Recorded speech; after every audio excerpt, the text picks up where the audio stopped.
مسافر قسط نمبر 61 5 بجے میں نے خالد سے رابطہ کیا اور اسے ہوٹل کا نام اور کمرہ بتا دیا۔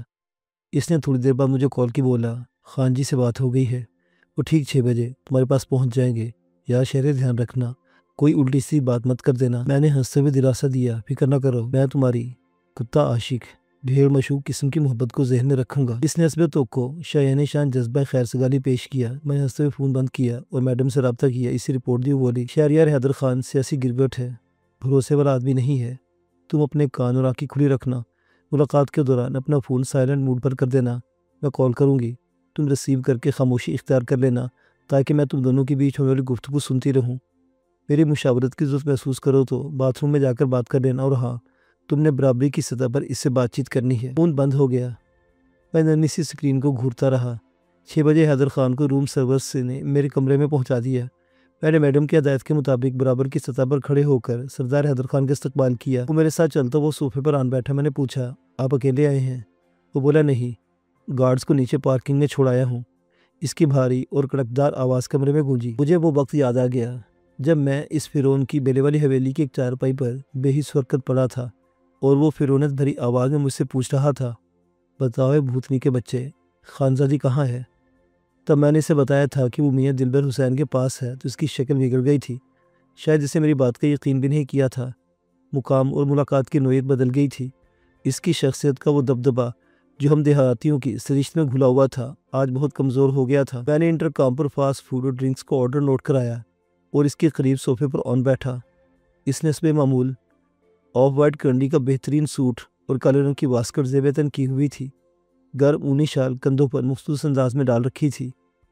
مجھے دیکھتے اس ریکی زبان میں پیار سے بولا شہرے پتر وڈا وڈا ہی ہوندے، نکا ہمیش کیتے نکا ہی راندے، وڈا معافی منگے تا وڈیائی، نکا مان ونجے تا وڈیائی، ٹیک میں تیرے کلو معافی منگن آیا۔ مجھے ایک لمحے کو کانوں سنے پر یقین نہیں آیا۔ ایسے ہی وقت میڈم کی کال آ گئی، فون میرے ہاتھ میں تھا۔ سکرین کے بلنک کرنے پر میں نے غیر محسوس انداز میں کال ریسیو کی۔ کہا خان جی ان باتوں کو چھوڑیں، جو ہونا تھا ہو گیا، آگے کیا ہونا ہے یہ سوچنے کی بات ہے۔ وہ بولا نہیں شہرے، دلوں میں میل ہو تو بیٹھنے اور باتیں کرنے کا فائدہ نہیں۔ جب مجھے خانزادی نے بتایا کہ تم نے اسے کمینے یارن خان کی حویلی سے نکالا تو میرا سر فخر سے بلند ہو گیا کہ میرے خاندان کا جوان اپنے خاندان کی لج سنبھالنے جوگا ہو گیا ہے۔ میں نے اس وقت تم سے ملنے اور تمہارا شکریہ ادا کرنے کا فیصلہ کر لیا۔ وہ واقعی سیاستدان تھا۔ اس نے میری بہن کو اغوا کرایا تھا، اسے اپنی حوث کی بھیڑ چڑھانا چاہتا تھا۔ میرے چاچا اور چچی کو گھر سمیت جلا کر خاکستر کرنے والا مرکزی کردار وہی تھا، جبکہ اس کے نزدیک میں نے اسما کو اغوا کیا تھا۔ ان سب باتوں پر پردہ ڈال کر میرا شکریہ ادا کر رہا تھا۔ میڈم نے سچ کہا تھا، وہ سیاسی گرگٹ تھا، رنگ بدل کر وار کرتا تھا۔ میں نے کہا میں نے جو کچھ کیا اسما کے لیے کیا، آپ کے لیے نہیں، چونکہ آپ اس کے والد ہیں اس لیے میں آپ کے جذبات کی قدر کرتا ہوں۔ اس نے بے چینی سے پہلو بدلا۔ میں نے اس کی بیٹی کا نام لیا تھا، اسے یہ گوارا نہیں تھا۔ پہلی مرتبہ جب میں نے اسما کا نام اس کے سامنے لیا تھا تو اس نے پاک کھانے کے سے انداز میں تنبیہ کی تھی، اپنی گندی زبان سے خانزادی کا نام مت لو ورنہ ابھی زبان کاٹ دوں گا۔ آج اس نے ایک کڑوی گولی حلق میں اتار لی تھی۔ بولا شہر خان مجھے تم پر فخر ہے، میں خانزادی کا بابا بن کر نہیں، بلوچ خانوادے کا بڑا بن کر تم سے بات کرنے آیا ہوں۔ مجھے فخر ہے کہ تمہاری رگوں میں اسی غیرت مند خاندان کا خون دوڑ رہا ہے، اس لیے چل کر آیا ہوں، مجھے تمہاری مدد درکار ہے۔ میں چونکا کیسی مدد؟ میں آپ کی کیا مدد کر سکتا ہوں؟ وہ میری طرف جھکایا، رازداری سے بولا یارن خان نے خاندان سے باہر شادی کی تھی، تمہیں علم ہے اس بات کا؟ میں نے اس بات میں سر ہلایا۔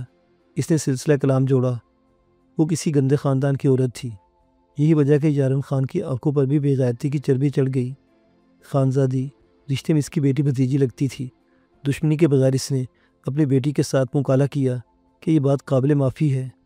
میں نے کہا نہیں خان جی، خاندان کی بیٹی سگی بیٹی جیسی ہوتی ہے، اس پر میلی نگاہ ڈالنا بے غیرتی ہے۔ اس کے بدن کو جھٹکا لگا، یہ کڑوی گولی نکلنے مشکل تھی مگر ناچار نکل گیا۔ بولا میں چاہتا ہوں کہ جو آگ اس نے خاندان میں لگائی ہے وہ اس کے گھر میں بھی بھڑکے، یعنی آپ چاہتے ہیں کہ اس کی گھر میں بھی بھڑکے، یعنی آپ چاہتے ہیں کہ اس کی بیٹی کے ساتھ بھی ایسے سلوک کیا جائے جیسا آپ کی بیٹی کے ساتھ ہوا؟